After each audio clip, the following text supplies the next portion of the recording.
Hopefully this will work.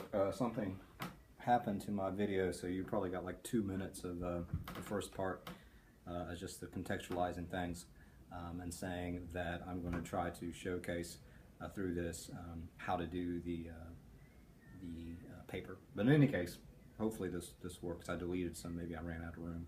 I deleted some of my previous videos that I had on here. In any case, chapter 4 is all about language. It's about definition. That's the power of definition. That's for the idea here. That's the name of the chapter. But there's more to it than just definition. It's all about language. Language, language, language, language, language. Words, words, words, words, words. Words matter. Sticks and stones, yeah, indeed can break bones, but names will never hurt you? No, they will. Names will hurt, hurt, hurt.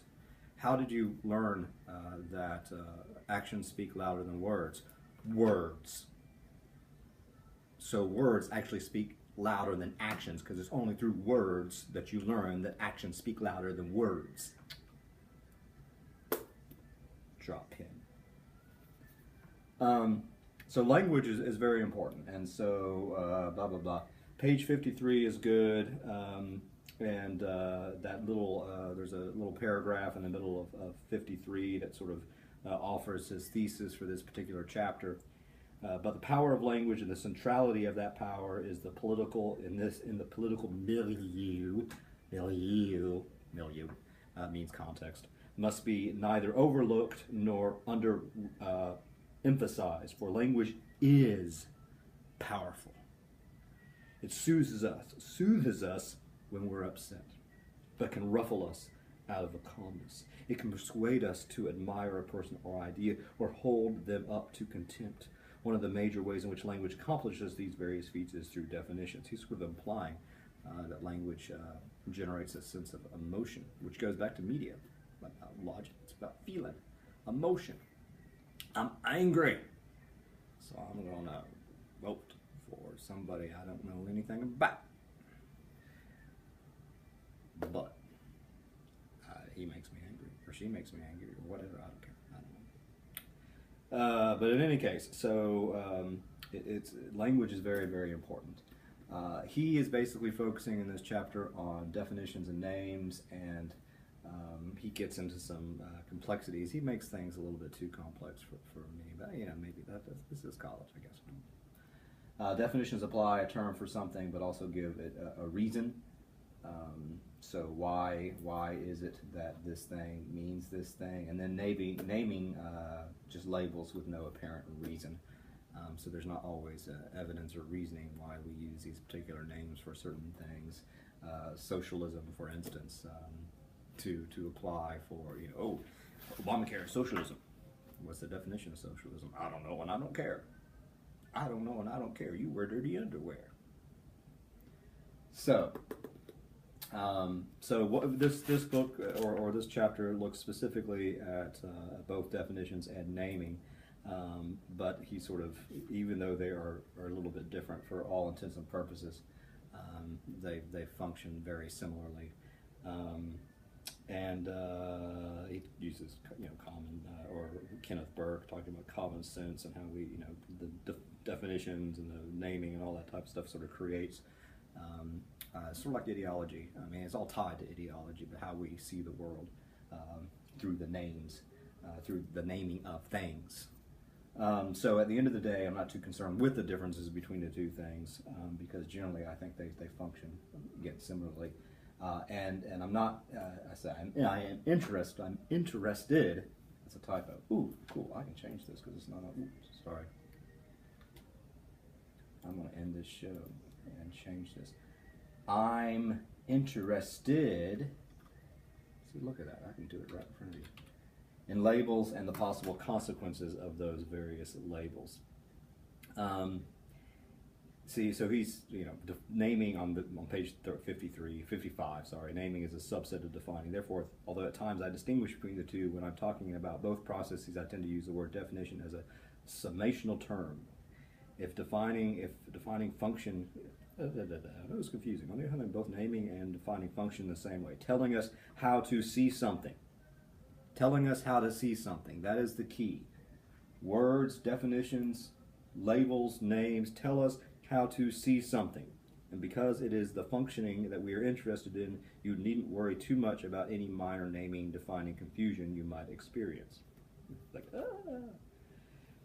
Okay, and then he uses Clinton's proposal was socialistic, blah, blah, blah, blah, blah. Functions of definitions, but also, again, functions of pretty much language, of words, of names, definitions of anything, right? Oklahoma. This land is your land. This land is my land. California from California across your land. This land was made for you and me. Where was I going for that? With that, I don't know. Just everything that we. I mean, for instance, he's an Oklahoman. That means something to me. But okay, I'll get to it. So, blinders on a horse. And I am not horsing around. And this is, I mean, it's sort of silly, but this is actually the key big point that I'm trying to make in a lot of ways. When it gets to the whole functions of definitions, blah, blah, blah, blah, blah. More specifically, this is on top of page 56. More specifically, definitions are like blinders on a horse. They focus attention on some aspects while blinding us to others. They identify what the societal problem is, and that in turn helps identify who should act. They help to focus and thereby limit debates, and if successful, even entirely eliminate the need to debate. So there are a lot of consequences. It talks about the nature of slavery in here and the definition of slavery, and how, and I'll let you read some of the, I'll say some of the functions here, but ultimately, the big idea here is that if I call something socialist, Obamacare is a socialist government act.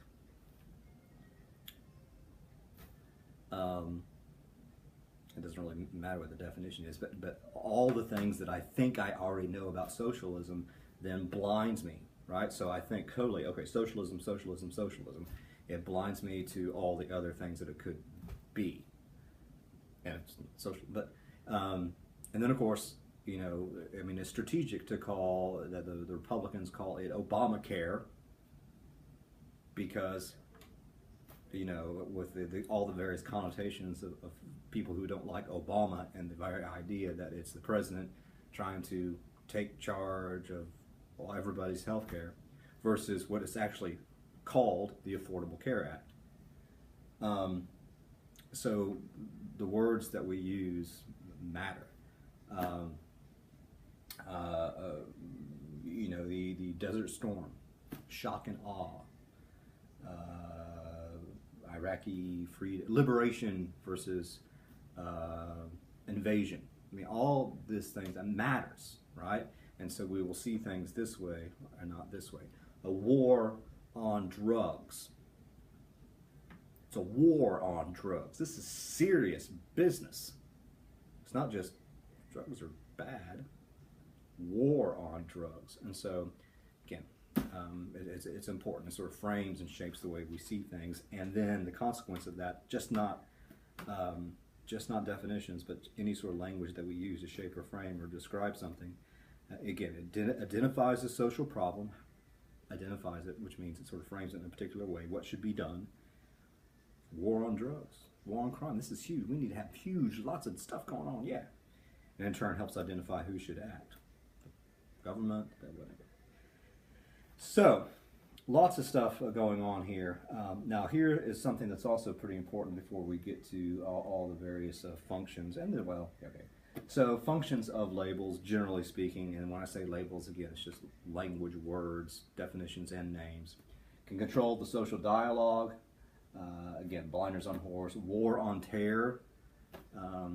I mean, that was a particular terminology that was used. Can you actually legitimately have a war on terror? Not really, because terrorism is a method. Can you have a war on ISIS, which is yeah. But then the whole idea of war, I mean, definitionally, only Congress can declare war. Is it a real definitional war? No. But does it shape and frame the way you see things? Yes. So again, define, identify the problem. Also controls who should act, solve the problems. I just said, should government be involved? No, not in the South. No, not for slavery back in the day, but or not. Is it a public problem versus a private problem? Even though those are as I've said, blurred. I mean, some people fight over these certain things. Who has the who has legitimate sort of authority over such and such and such. And then labels often limit debate because folks don't want to acknowledge the other side's labels. Climate change, I mean, there's so many different things.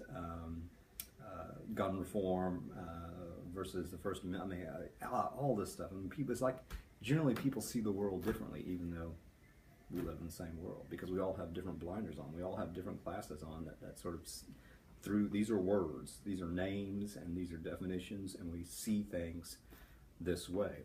So at the end of the sort of the idea of this section on the various functions of definitions, Hahn says, however, the truth probably is that most political debates are definitional. They are debates about the nature of the problem, what the nature of the problem is, and thus about who should act, what aspect of the problem we should focus on, and how to define the problem so that everyone will see it as we see it, thereby eliminating the necessity of debate.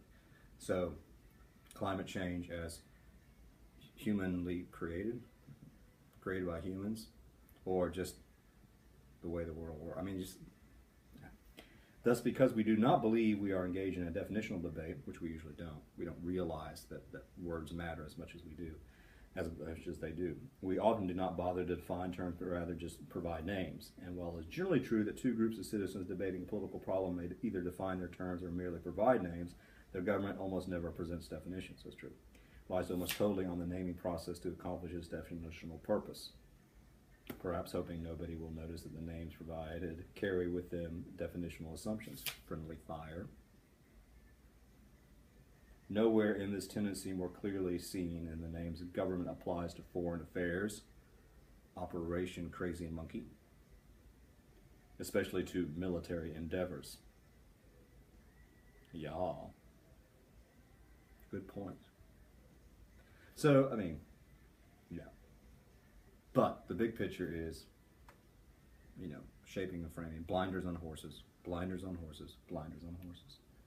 Examples that he starts using, I mean, so many different stuff about double speak, and I'll let you read all that stuff.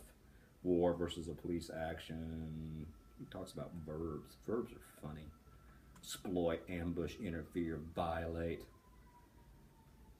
Yeah. Peace with honor. Enemy, evildoers. So government uses specific language to define a name. Patriot missiles. Oftentimes, quarantine is a good example of what they use. It's someplace in here that I'll let you read. But there's all sorts of new examples. And one of the things that I want you to think about as you're reading is what are some new examples, and hopefully you'll have some examples for us when we talk Tuesday night, of the way that the government has used language to name certain things. I mean, I've already offered you one, the Affordable Care Act versus Obamacare, but there's so many other things. So can you come up with specific examples of how government has used a specific language to define and name certain things, particularly government military actions, or what have you, collateral damage? Yeah, it's all those things, right? So are there new things, new examples that you could bring to class? Second thing is that we use language to name sort of the issues and the examples of McCarthy era, communism, blah, blah, blah. One of the key, it talks about how you sort of want to define certain things in a way that makes you always win. But in any case, this is probably Obamacare versus Affordable Care Act example here, because it's sort of an issue. Well, actually, I don't know if that's a good example because it's a government.